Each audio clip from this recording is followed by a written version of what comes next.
हरतालिका तीज व्रत कथा।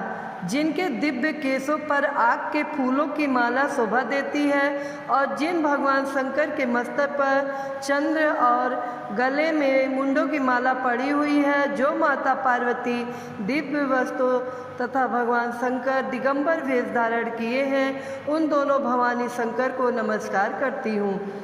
कैलाश पर्वत के सुंदर शिखर पर माता पार्वती जी ने महादेव जी से पूछा, हे महेश्वर, मुझसे आप वह गुप्त से गुप्त बातें बताइए जो सभी के लिए सरल और महान फल देने वाली हैं। हे नाथ, यदि आप मुझसे प्रसन्न हैं तो आप मुझे दर्शन दें।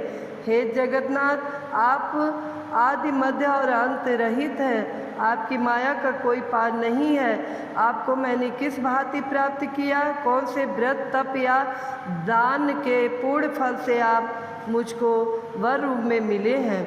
महादेव जी बोले, हे देवी, मैं आपके सामने उस व्रत के बारे में कहता हूँ जो परम गुप्त है। जैसे तारागणों में चंद्रमा और ग्रहों में सूर्य, वड़ों में ब्राह्मण, देवताओं में गंगा, पुराणों में महाभारत, वेदों में साम और इंद्रियों में मन श्रेष्ठ है, वैसे ही पुराण और वेद सब में इसका वर्णन आया है, जिसके प्रभाव से तुमको मेरा आधा आसन प्राप्त हुआ है। हे प्रिय, उसी का मैं तुमसे वर्णन करता हूँ, सुनो। भाद्रपद भादव मास के शुक्ल पक्ष की हस्त नक्षत्र के दिन इस व्रत का अनुष्ठान मात्र करने से सभी पाप का नाश हो जाता है। तुमने पहले हिमालय पर्वत पर इसी महान व्रत को किया था, जो मैं तुम्हें सुनाता हूँ। पार्वती जी बोली, हे प्रभु, इस व्रत को मैंने किस लिए किया था, यह मुझे सुनने की इच्छा है, सो कृपा करके कहें। शंकर जी बोले, आर्याव्रत में हिमालय नामक एक महान पर्वत है, जहाँ अनेक प्रकार की भूमि अनेक प्रकार के वृक्षों से सुशोभित है, जो सदैव बर्फ से ढके हुए तथा गंगा की कल कल ध्वनि से शब्दायमान रहता है। हे पार्वती जी, तुमने बाल्यकाल में उसी स्थान पर परम तप किया था और 12 वर्ष तक के महीने में जल में रहकर तथा वैशाख मास में अग्नि में प्रवेश करके तप किया। सावन के महीने में बाहर खुले में निवास कर अन्न त्याग कर तप करती रही। तुम्हारे उस कष्ट को देखकर तुम्हारे पिता को बड़ी चिंता हुई। चिंता में वह सोचने लगे कि मैं इस कन्या का विवाह किससे करूं। एक दिन नारद जी वहां आए और देवर्षि नारद ने तुम शैलपुत्री को देखा। तुम्हारे पिता हिमालय ने देवर्षि को आद्रपाद आसन देकर सम्मान सहित बिठाया और कहा, हे मुनीश्वर, आपने यहाँ तक आने का कष्ट कैसे किया? कहे, क्या आज्ञा है? नारद जी बोले, हे गिरिराज, मैं विष्णु भगवान का भेजा हुआ यहाँ आया हूँ। तुम मेरी बात सुनो। आप अपनी कन्या को उत्तम वर को दान करें। ब्रह्मा, इंद्र, शिव आदि देवताओं में विष्णु भगवान के समान कोई भी उत्तम नहीं है, इसलिए मेरे मत से आप अपनी कन्या का दान भगवान विष्णु को ही दें। हिमालय बोले, यदि भगवान वासुदेव स्वयं ही कन्या को ग्रहण करना चाहते हैं और इस कार्य के लिए ही आपका आगमन हुआ है, तो वह मेरे लिए गौरव की बात है। मैं अवश्य उन्हें ही दूंगा।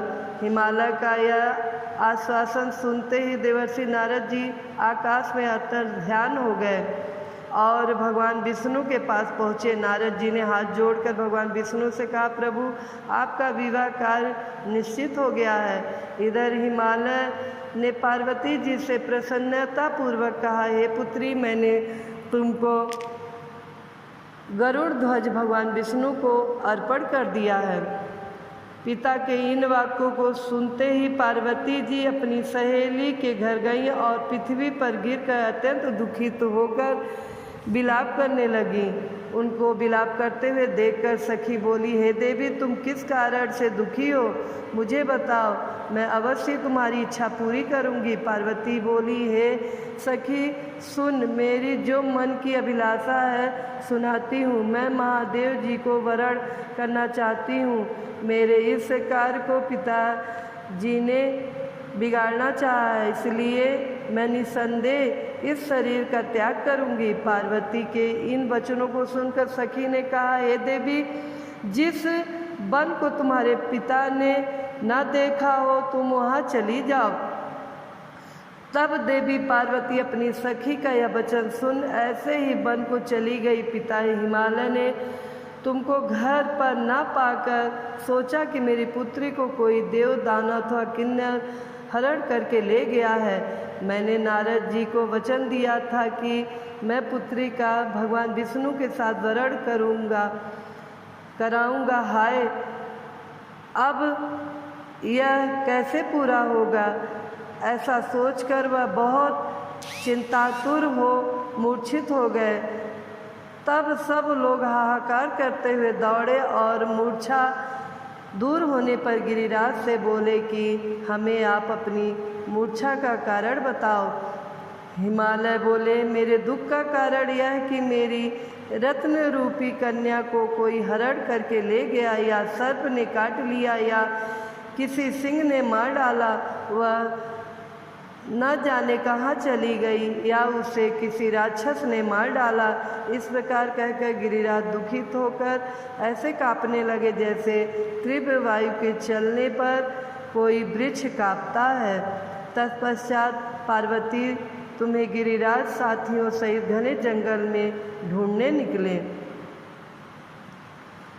तुम भी सखी के साथ भयानक जंगल में घूमती हुई वन में एक नदी के तट पर एक गुफा में पहुंची। उस गुफा में तुम आनी सखी के साथ प्रवेश कर गई, जहां तुम अन्न जल का त्याग करके बालू का लिंग बनाकर मेरी आराधना करती रही। उस समय पर भाद्रपद मास की हस्त नक्षत्र युक्त तृतीया के दिन तुमने मेरा विधि विधान से पूजन किया तथा रात्रि को गीत गायन करते हुए जागरण किया।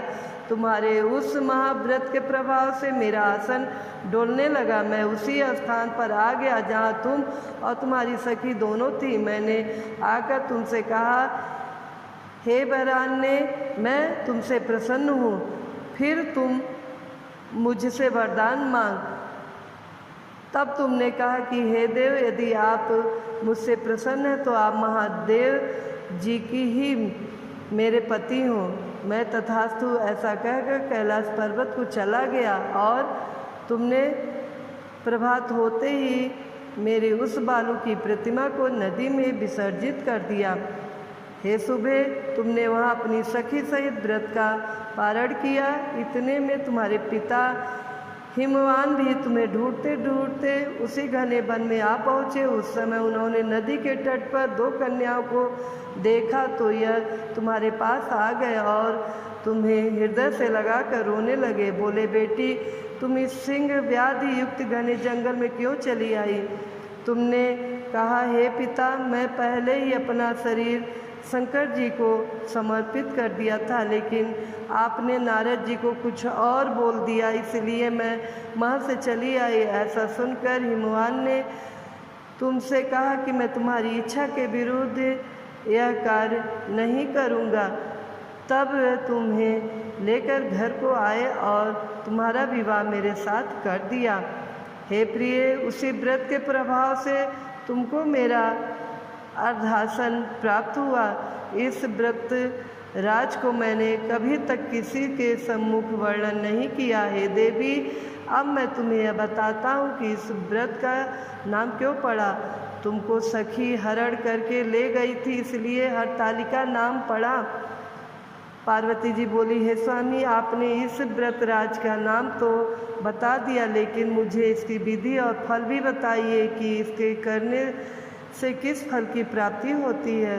तब भगवान शंकर जी बोले, सौभाग्य की इच्छा रखने वाली महिलाओं को यह व्रत पूरे विधि विधान के साथ करना चाहिए। व्रत में केले के खंभों से मंडप बनाकर उसे बंधनवारों से सुशोभित करें। उसमें विविध रंगों के उत्तम रेशमी वस्त्र की चांदनी ऊपर तान दें। चंदन आदि सुगंधित द्रव्यों का लेपन करके महिलाएं एकत्रित हो शंख, भेरी, मृदंग आदि बजावें।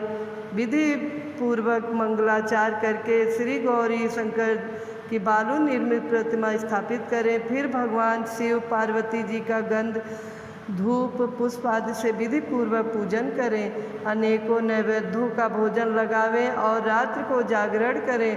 नारियल, सुपारी, जम्बारी, नींबू, लौंग, अनार, नारंगी आदि ऋतु फलों तथा फूलों को एकत्रित करके धूप दीप आदि से पूजन करके कहें, कल्याण स्वरूप शिव, हे मंगल रूप शिव, हे मंगल रूप महेश्वरी, हे शिवे, सब मनोकामनाओं को देने वाली देवी, कल्याण रूप तुम्हें नमस्कार है।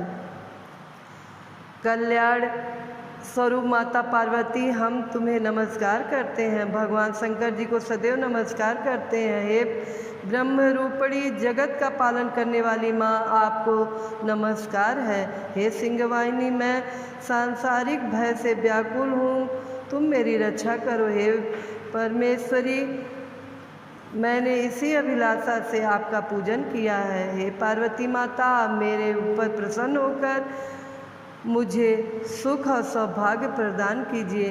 इस प्रकार के शब्दों द्वारा उमा सहित शंकर जी का पूजन करें। विधि पूर्वक कथा सुनकर गौ, वस्त्र, आभूषण आदि ब्राह्मणों को दान करें। इस प्रकार से व्रत करने वालों के सब पाप नष्ट हो जाते हैं। तो प्रेम से बोलिए, भोलेनाथ की जय, माँ पार्वती की जय।